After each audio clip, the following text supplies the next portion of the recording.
Hey there, it's Yasan vijana na niko na Jadiel this week nini imehappen? Hey, umeenda mbio hiyo intro. This week has had a lot from Ruto to you are losing. This guy was vying for something at school, sports and social welfare, and you lost. I lost. You lost. Manze, why do you need a delegate system? You know that thing, it's so, and I'm so mad about it. Adi nilisema naandika barua to parliament to second, you know, Babu Owino alieka petition to ban the delegate system na irudi to the popular vote. In universities. In universities. Now, in case you don't know, delegates is a way of voting that you guys vote for someone who's going to vote for the person that is going to be given a seat when it comes to the elections in the universities. Na hao ndio watu mudho walikuangusha mbaya. Waliniangusha. It does not express proper representation of the comrades. Hey, umeshika political lines. I need representation of the comrades. What you are telling me is that you got to know the delegates the night before they were to choose you guys. Exactly. How were you able to maneuver through that? So you're supposed to call them at night, tell them this and that. And you know, the delegate system, one more thing about it is that ile corruption iko pale. Ulikuwa unaniambia kuna msali kwa anawapigia simu usiku. Watu wanawapigia usiku, they tell them this, they tell them that, oh, don't vote for this, oh, nitakupea hii, nitakupea. And you know the delegate himself, ama herself, pia, sasa ana feel, she or he feels entitled to you bribing them because they are the ones choosing. And one thing we do know and one thing we do say here is that we want a different kind of politics. Bana. And it has to start with our universities. Bana. Our university students wanakuanga student leaders, wanakujanga wanakuwa politicians huku nje looking for And seats. you know, yesterday after the elections, I was like, yani mliamua tu kuwa mang'ombe. The delegates ama students? The delegates. Mliamua tu kuwa mang'ombe. Because honestly I was watching the debate that you guys had. Na huyo msa alishinda ilikuwa agenda yake ilikuwa nini really? Because it wasn't said kwa that debate. Anyway, we lose or we win. And we get over it. And we fight next time. Next time, there's always a next time. There's always a next time. So, tutoke university politics, nitakasirika tu bure. Ulishindwa. Ilishindwa, I took a loss. Tuongelee WSR. Yeah, na Rao. Yeah, there's this thing that is happening. Watu wanasema there could be a coalition. And I was listening to someone who was saying if that coalition happens,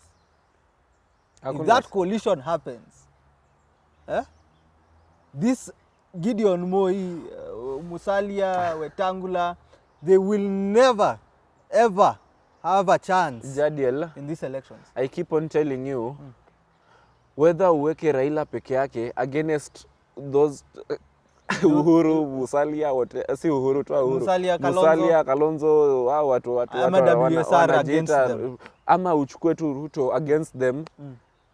Hata uchukue, they are no much. But au ni watu hata Sonko can manage to stand up against them, honestly. What do you think ails them? Because these guys have been in the political scene for some time and they are not showing anything out of it. What do you think ails them? They are not that vocal. They are not vocal. They are not coming out clearly, taking stands. Exactly. They don't take stands. They avoid taking stands as much as possible. Wanataka tu wakae 2017 wakuje. Hapa katikati, they do nothing. You've reminded me of this guy called PK. Eh? Exactly. The same thing with PK. PK, umse anaendanga missing. Anakujanga 1 year, 2 elections. Anaonekana a few months after elections and then he's not seen anymore.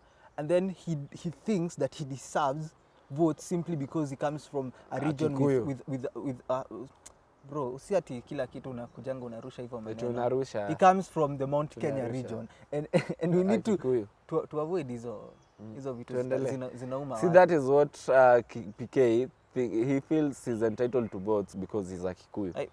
That's your opinion, not mine. I feel like most people feel like they are entitled to votes because they think the region that they come from has a lot of votes. And maybe akina Musalia wanatoka region enye it simply doesn't have votes. Region akina Musalia? The Luya community. It simply doesn't have enough votes if it has not been mingled with other people.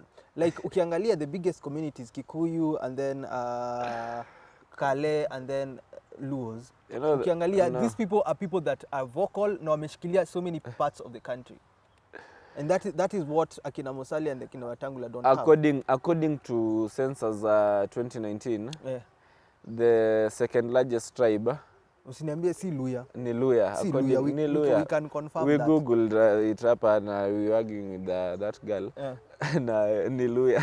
But maybe too, apart from that, apart from the numbers, they themselves are not united in who is going to be leading them. Because they don't have a vocal leader, they don't have a leader who can stand up to something. They don't have a leader who can toka kwa nyumba na kuje to the streets and rally I'm thinking crowds. right now, why hasn't Atwoli ever thought of becoming the president? Because Atwoli enjoys the position that he has right now. Shouldn't he be more ambitious to... No. To Koinange called him the kingmaker. You know, the kingmaker doesn't come back and decide to be the king. You sit at the position, unai-enjoy, because, you know, at the end, you'll still have a say at the table. Maybe Kenya needs Atwoli. Maybe the Luya community needs Atwoli. But honestly... Because he's the only guy, honestly speaking, I feel like he's at a better position to take the Luya community to State House. He is. Apart from these other guys. These other guys that are washikane wote. They don't stand a chance. Atwoli himself, without the support of this other guy, stands a chance. Gideon Moi, let's talk about Gideon Moi for a minute. Does he stand a chance? Gideon Moi, as it is right now, he does not.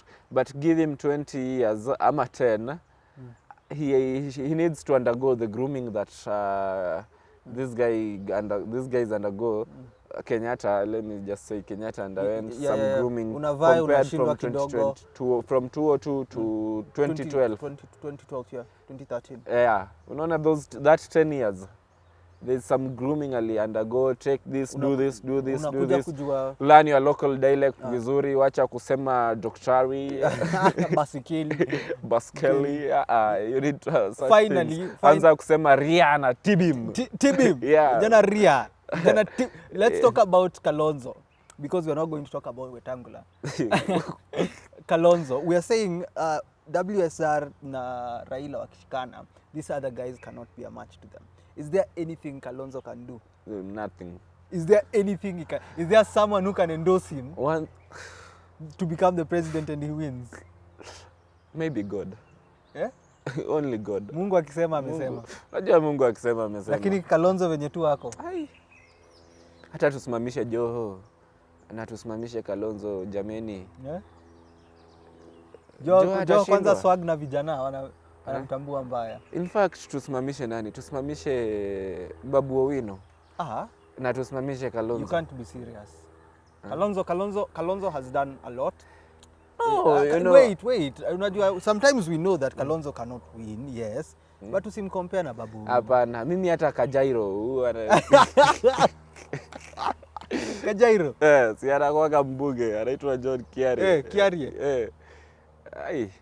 You know, the power lies with how you communicate, how you rally people, unless ni campus ya delegate system ndo Kalonzo anaweza shinda, like delegate system imekuuma by the way, unaileta tu bado. Popular votes, no, you need someone who can rally. So those guys decided wanataka kuunite. Yeah. Wanajisikia kuunite somehow. And can they be able to beat Ruto and Raila wakishikana hivyo wote? We endorse one person, let's say Gideon Moi. Who will speak for them? Gideon. Daktari. Lakini watu wanamtambua ka statesman somehow. Daktari bado lazima ajifunze kusema chamgei na missing kidogo. So right now, even if it happens, Ruto, Raila, they will still win, even if they go separately. Even if they go separately, it's one of them who's going to win. Because not the other ones. Not the other ones.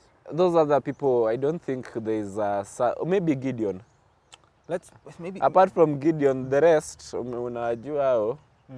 Hey, Maybe Sakaja anaweza kuwa president mbele yao.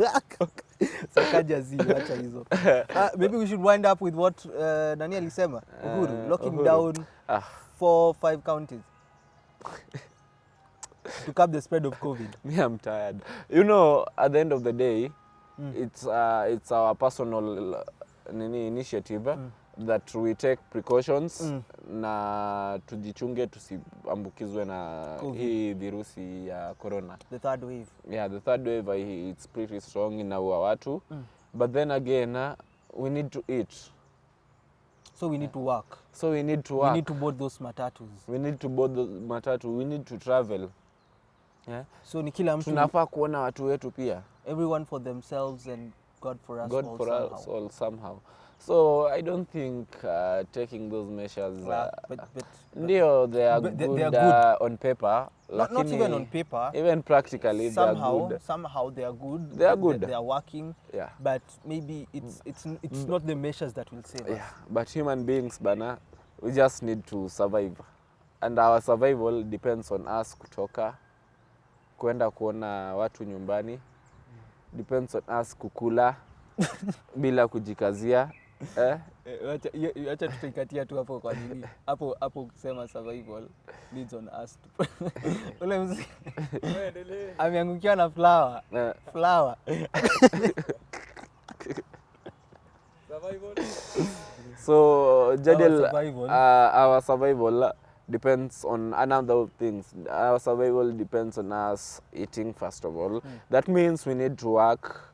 The survival of our economy depends on cash flow.